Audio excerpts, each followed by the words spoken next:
everybody, welcome back to another on location episode with Vitoverse. Today we're going to be taking a historical trip to the Intramuros in Manila, Philippines. Now before we proceed, I would like you to like, subscribe, and hit that bell button so that you won't miss any of my new videos. And it helps to make new videos just like these. Did you know that the San Agustin Church was the only building left almost undamaged? Now, almost undamaged from what? Well, the famous church of Intramuros has withstood 8 major earthquakes and even World War II, but it's not the only one. In Intramuros are 6 other churches. These were built for different religious orders. Very close to San Agustin Church is Barbara's, which is a hidden gem restaurant and a museum.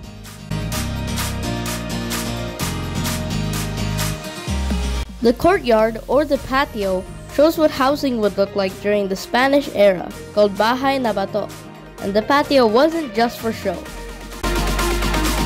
It was actually a way to cool the rooms. Smart thinking. It's usually made of Chinese granite, acquired from trading since the Philippines was the center of trading at that time. As beautiful as this looks, these fountains didn't exist at the time.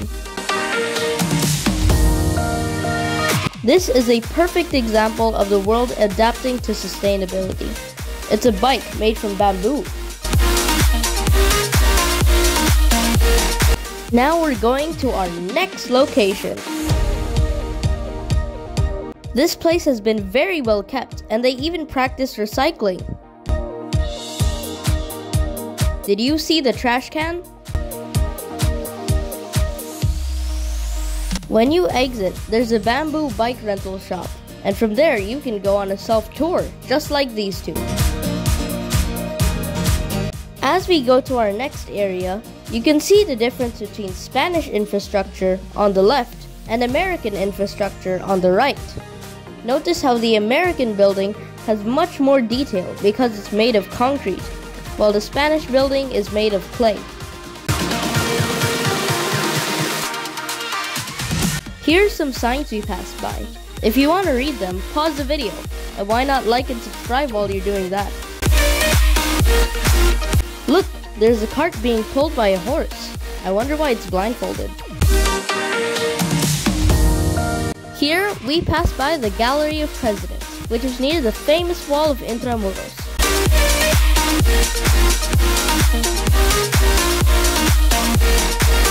By the way, did you know that Intramuros means within walls?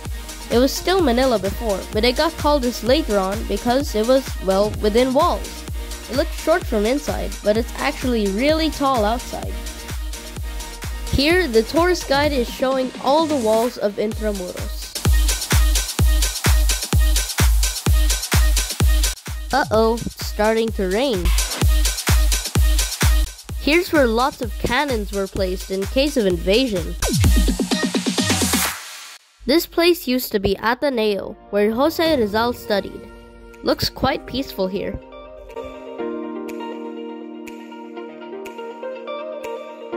Over here is a memorial of the people who died in the massacres of the Japanese. The woman represents the Philippines, and the dead baby represents lost hope.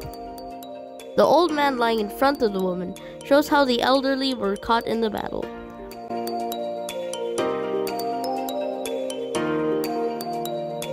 There were so many massacres in lots of different places, they were even on the streets.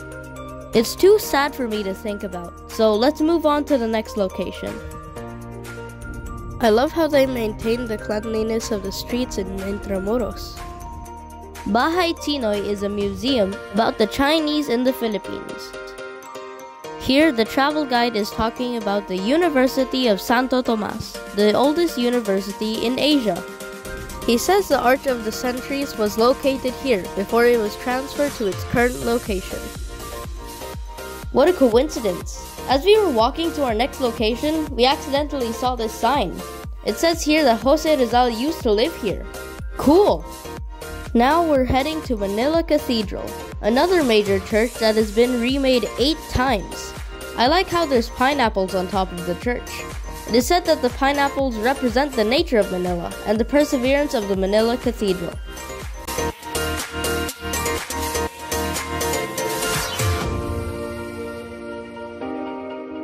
Look, there's free books you can read in the park, which is right across the cathedral. This is a well-lit place perfect for sitting down, relaxing, and appreciating the view of this beautiful landmark. We've arrived at Fort Santiago, and it's starting to rain hard. Good thing the tour guide brought us umbrellas. You can have some snacks and beverages here at the souvenir stores. Did you see the lightning?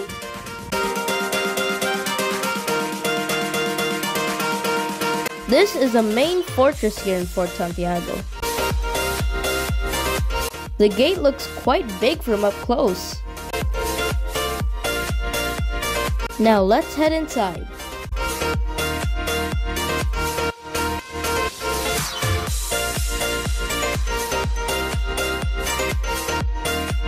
Uh-oh, the floor looks very slippery.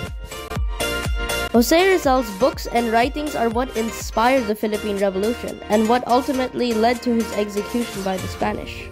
Here was where he was held captive, until he was made to walk all the way to Luneta.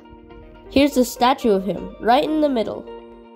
Now we're going to a Japanese armory, which used to hold gunpowder and artillery, but since it was by the bay, water constantly came in, which caused a problem. So they had no choice but to turn it into a prison, where hundreds of people were left to die in World War II. For our final location of this long journey is a bunker remade to house and showcase Lego. But not just any Lego. These were replicas of the iconic buildings destroyed and torn apart by the war.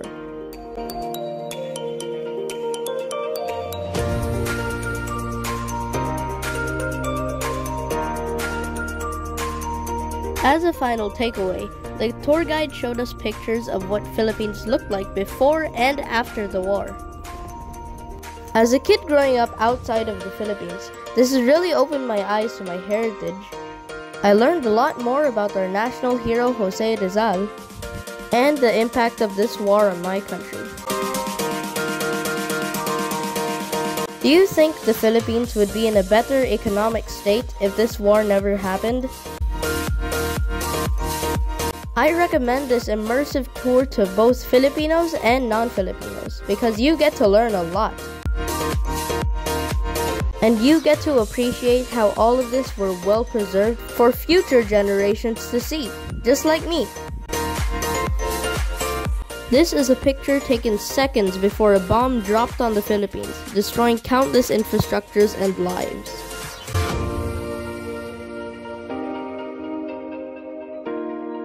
Here, our tour guide is showing us a photograph after the bombing, and the only building still standing was none other than the San Agustin Church, which is the first place we visited. Well, that was our awesome experience here at Intramuros. Have you visited this place before? Make sure you leave a comment to tell me. And remember to like, subscribe, and hit that bell button so that you won't miss any of my new videos. Now, this is Vito from the Vitoverse in the rainy Manila in the Philippines. Signing off.